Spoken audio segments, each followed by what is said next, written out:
Yo, what's going on, guys? Welcome back to a brand new video. Thank you guys so much for tuning in. I really do appreciate it. And the New York Knicks just came out victorious up against the New Orleans Pelicans at home. The final score being 128-106, as the New York Knicks are now 8 games over 500. How awesome does that sound? As we are looking to pass those Brooklyn Nets very soon for that 5th seed, which is looking more and more realistic every game if the New York Knicks continue to keep it up, as the New York Knicks are undefeated with Josh Hart still. That continues to be an amazing acquisition for the Knicks, but winning 128-106 is a freaking awesome feeling. The New York Knicks dominated since the opening tip of this game. RJ going to work on that step back mid-range jumper over a Brandon Ingram. Jalen Brunson was fouled at the 3-point line very early. Julius Randle continues to dominate when it comes to those first quarters, or now 4 quarters of basketball, stepping up for 4 quarters of basketball. But this game was such a bloodbath, us being up 27 points at one point in this game, that we didn't need Julius Randle to be big time down the stretch. We didn't need Jalen Brunson. We didn't need RJ Barrett down the stretch. We didn't need Quentin Grimes down the stretch, because the New York Knicks had the lead the entire game. And it's hard to believe this team, a back-to-back, the New York Knicks played last night, and the Knicks absolutely mollywopped. They just killed this basketball team. The Pelicans didn't show up, but the New York Knicks got in their heads. Brandon Ingram, CJ McCollum, their best offensive players on the other end there. Inefficient, cold nights, because the New York Knicks were up in their jerseys. If it was Quentin Grimes defending, if it was RJ, if it was Randle on a switch, everyone competed defensively. Everyone played their you-know-what off. We scored 42 points in the first quarter. 42 points, but you're going to be in very good shape, like I mentioned, when McCollum's having an off shooting night. Brandon Ingram, he did get off to a good start, assassinating us from mid-range territory, and one of the main reasons it was somewhat of a game. But obviously when it's 42-28 after the first quarter, you're in pretty damn good shape. But if it wasn't for Brandon Ingram at the very beginning of this game, the Pelicans could end like freaking 10 points. But Mitchell Robinson as well was anchoring the middle on the defense side of the basketball. And Jonas Valanciunas is a big physical dude, and I thought Mitchell Robinson held his own out there on the floor. He had a double-double. He had over 10 rebounds in this game. He continues to show off that insane catch radius of his. You throw it anywhere near the basket. There was one pass. It was kind of like all over the place and wasn't extremely accurate in the second half when it was garbage time, where this entire game was garbage time for the New York Knicks. The Knicks absolutely destroyed the Pelicans. RJ just threw it up there. Mitchell Robinson, just long-ass arms, able to throw it down. Insanely long wingspan, but he was a beast when it came to the interior defense. The New York Knicks did an amazing job finding Mitchell Robinson in the interior in the dunker spot. So shout out to Mitchell Robinson, beast on the boards, getting buckets in the interior. His interior defense, Mitchell Robinson, awesome game. I'm happy to have him back.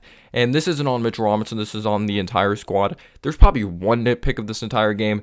Maybe do better when it comes to the offensive rebounds. The New York Knicks maybe have to do better in that department. But we held their key players in check on the defense side of the basketball. Just everyone was moving their feet. Well, everyone was just playing their ass off. And RJ Barrett stepped up. You see how deadly this team can be. And it's awesome to see us actually put a team away. Like, since Josh Hart's been a part of the squad, we're undefeated when Josh Hart's been traded to the New York Knicks, trading away Cam Reddish, Fee Mikhailuk, and Ryan, and that protected first-round draft pick. Since we've traded that away and got Josh Hart, this New York Knicks team has been very engaged defensively. We put the Hawks away. We put the Brooklyn Nets away in the second half. Like, we've had some stressless games that aren't stressful, which is an awesome feeling. I'm not saying the Pelicans are this game changer. They have struggled on the road, but they're 500 entering this season, and they're still entering this game, and they're still a talented squad even without Zion. They have some professional scorers of the basketball. You got to respect Herb Jones on the defense side of the basketball. But when you have RJ that has 25 points and he has 7 assists as well out there on the floor, when he's distributing, playing within a role, and engaged defensively, RJ's a damn good player. When he's playing with confidence, getting consistent touches, but obviously it's on him to finish at the basket, knock down threes, and he knocked down his threes tonight. He attacked the basket. I love the facilitating RJ. There was moments I thought he was ball dominant, but he did end up cleaning that up when he was playing later on. Brunson maybe didn't have some crazy scoring game, but he had 5 points. He knocked down some threes. He continues to attack. He continued to play his ass off out there on the floor, despite him only being 6'1". But it was funny because he looked much taller than Jose Alvarado. Jose Alvarado must be 5'11". If he's not listed 5'11", he should be, because Brunson looked like a freaking giant compared to Jose Alvarado. You have Julius Randle that continues to dominate a near 30-point game. He's fighting hard on the boards. He's hitting those threes from the outside, mid-range attacking. He's doing it all. And Julius Randle's definitely proved me wrong this season. I'm going to make an entire apology video to Julius Randle if he balls out in the playoffs and he shows he's that guy in the playoffs. I'm not saying we have to win the series. Obviously, I want to win in the first round, like when it comes to my fandom and all that. And we'll see who we end up being matched up with. But if Julius Randle shows up and plays well in the playoffs, I'm making a whole apology video because I want to look like the biggest a-hole in the world. But Randle continues to play hard, continues to play like a beast out there on the floor. This team had everything. The New York Knicks fans were engaged. The New York Knicks played hard for 48 minutes of basketball. They outclassed, they out-hustled the New Orleans Pelicans. And that's what you want to see out of this club. And it wasn't just contribution from the starters. Quentin Grimes, he knocked down a few threes. I thought he played very hard defensively. He made a very nice read in the interior, finding Mitchell Robinson, or I believe it was RJ Barrett in the second half. I'm like, how'd he get that pass off? And then RJ Barrett ended up finishing at the basket. But the bench contributed for this club as well.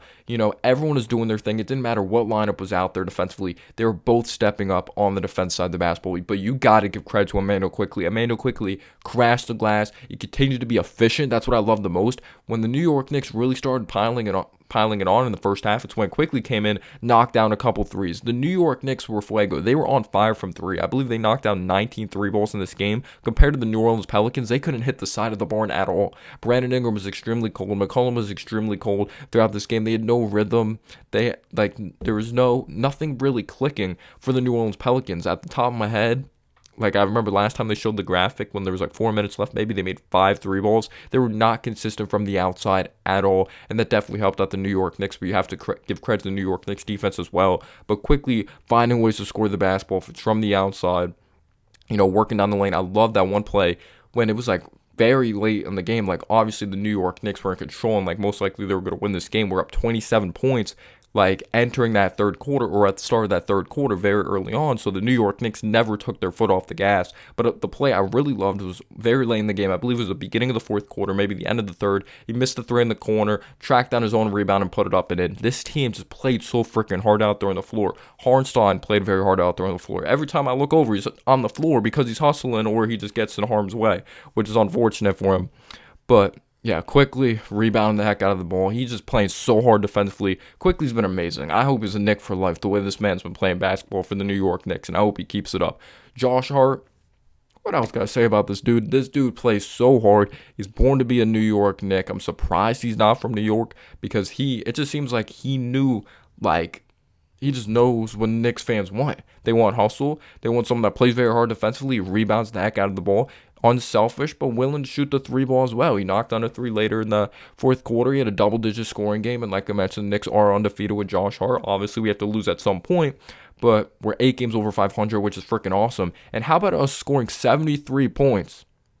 Us having 73 points at halftime. And you know what it was? It was the ceremony or the anniversary for the 1973 Knicks winning the championship. Obviously, shout out to Dick Barnett. Shout out to Dave DePusher. Shout out to Bill Bradley. Shout out to Walt Frazier on that freaking awesome speech. But how about that? 73 points in the first half, and then we have the anniversary speech at halftime. Obviously, it's unfortunate that we haven't won a championship since 73, but this game was freaking awesome. It got to the point as well at the end of the game that they were chanting, Derrick Rose, Derrick Rose, or we want Rose. That was freaking awesome. They're chanting, I believe, Jericho Sims at one point as well when he checked in the game. They're hype when McBride comes in the game because those guys are pretty much DNP now with Mitchell Robinson back healthy.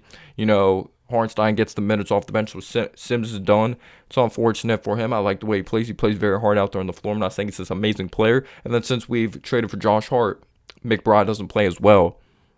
But Derrick Rose comes in the game. He doesn't score. He airballed a couple of shots. He took the one shot at the very end. But I just love how passionate our fans are. And to really cap off this game as well, this game was just so much fun. Everyone's stepping up and playing at a high level.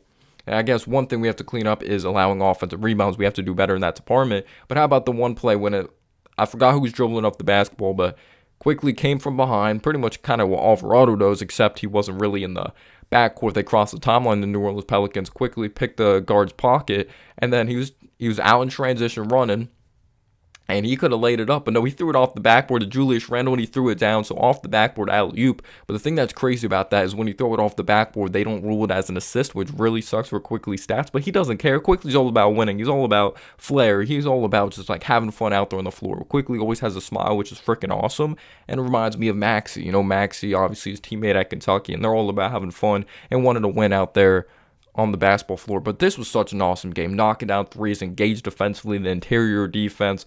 RJ assisting the basketball, distributing the ball, knocking down threes, attacking. Julius Randle continuing to play at an unbelievable level. You know, Brunson stepping up as well. Grimes did his thing defensively. Mitchell Robinson, just shout out to Josh Hart, shout out to Hartenstein, shout out to Quickly, shout out to freaking everyone. Shout out to Tips for putting Rose in at the end. What an amazing win. New York Knicks come out victorious in blowout fashion. Let me know down below your thoughts. Let's go Knicks, baby!